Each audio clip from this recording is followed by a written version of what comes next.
कुछ कहले रहनी याद बानू। अब याद तो ना बा, बतावा का कहता रे।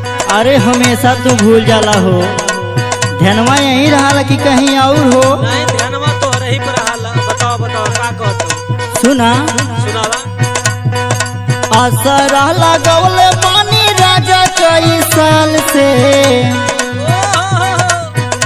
हाँ हाँ असरा लगौले पानी राजा कई साल से। ले यही हा झूलनिया पिया आजमगढ़ बाजार से।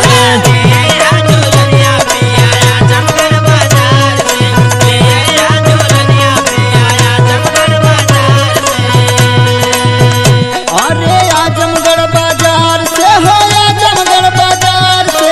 ले यही हा झूलनिया पिया आजमगढ़ बाजार से।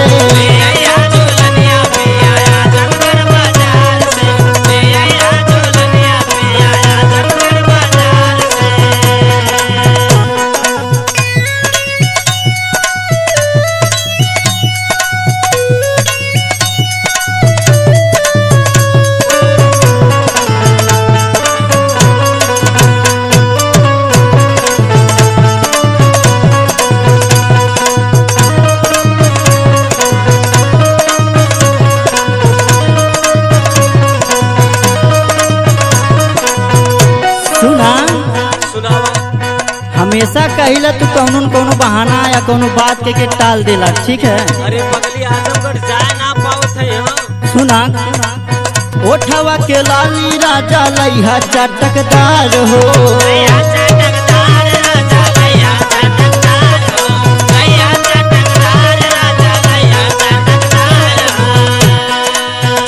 हाँ ले लिहा बजारिया से सूट सलवार हो।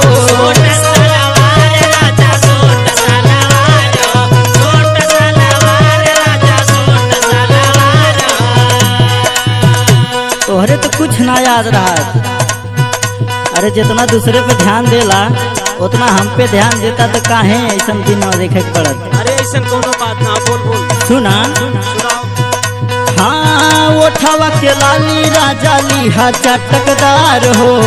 ले लिहा बजरिया से सूट सलवार हो। कवनो सामान नहीं हटे हो ध्यान से, कवनो सामान नहीं हटे हो ध्यान से। ले आई है चुनरिया राजा आजमगढ़ बाजार से।